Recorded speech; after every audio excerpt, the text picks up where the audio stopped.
Hi, this is Jordan from Avid at NAMM 2019. I'm here with Michael Brauer, multiple Grammy-winning mix engineer, and he just did an amazing performance, presentation, it's kind of a performance, here at the Avid booth. Can you tell me a little bit about, when you were talking up there, you mentioned how you don't have a plan for what you're doing. It's not like you sit down and say, I'm going to EQ this and I'm going to lower this. So you're just kind of putting what's in your head out there. Can you talk a little about how Pro Tools helps you do that? Well, Pro Tools is everything. Pro Tools is my playback machine. But reason why I'm not really thinking too far ahead is I'm just it's an impulse. I'm just responding to what this, I want to make it feel this way or that way to feel really good. What do I do? And I can just do, turn buttons until it shows up. And then of course I've got 100 different plugins that I can, choose from, which I know maybe 3 of them. But it's everything is so much faster, and more efficient than the older days where it just, I love what I used to do, but I think today there's so much more requirements and there's so much at your fingertips that, between Pro Tools and now my moving into a hybrid situation where I don't have an analog console in the system anymore, I'm not compromising. I'm not feeling like I'm happy where I'm at right now. It's incredible to have gone through that transition, because I could say 3-4 years ago that was not on my mind. I thought, boy, if I do this, am I going to be close to making things sound as good? And I was like, wow. Yes, the answer is yes. It's great. So, looking forward. You also said you were talking about that your career isn't just straight up, that there's up and there's down and there's up and down. I feel like we ask a lot, what do you want to tell people who are just getting started or whatever? But honestly, what do you want to tell people at any point in their career who are trying to do what you're doing? Well, I actually learned this from watching Lance Armstrong podcast it's called The Forward. And I was wearing a hat yesterday, and it's an arrow with kind of a squiggly in the middle. It means that, going forward, you're going to make lefts and rights, but as long as you keep going forward and thinking about where you want to be mentally. And that's really what it's like with careers as an artist, or,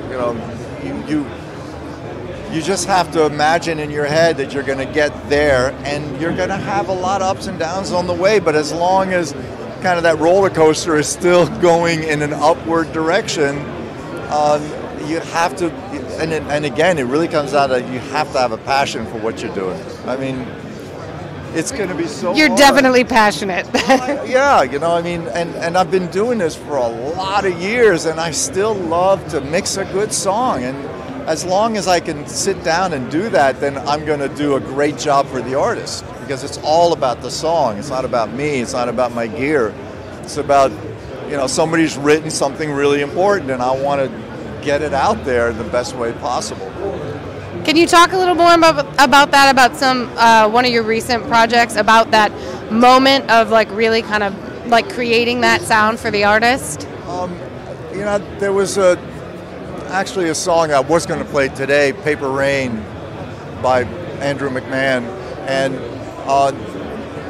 there's this, I don't know, sometimes you start mixing a song and you have all these memories of some classics in your head. And as I was mixing it, I started feeling, wow, I want to feel that way. I don't know what record it was, and that, you have this library of like we all do, you turn on the radio and you go, oh man, I remember, nostalgia and this nostalgia and stuff. And then, but what's great for me as a mixer is I can pull that out and go, I'm going to make this B section or this bridge feel like that. It's not, you're not going to be able to go, well, that's a copy of Todd Rundgren, on that, but it's going to feel, it's going to bring back a memory. You don't quite know why, but it's going to be familiar because the song was arranged that way, and everything is there. It just needed that little movement to bring me back to that time. And if it's going to bring me back, I'm confident that it's going to bring others back. So as a mixer, the more you are able to call on those beautiful moments, an influence in a song, I think, it helps. Okay, so this is my first NAMM. I'm a NAMM rookie. I imagine you've been here several other times. So it's overwhelming because there's too many things. It's not just, it's not just about the engineer section, like AES. You got the whole, music that we're dependent on. You got all the musicians there too, and it's wild. It's overwhelming. I walk around.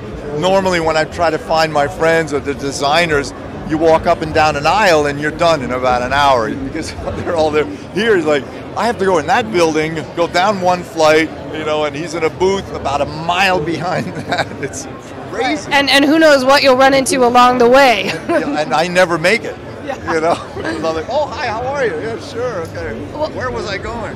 Michael, I want to thank you so much for everything you've done here. We've had a great time having you. Come on down to the Avid booth here at NAMM 2019, and we'll see more of some great stuff coming up.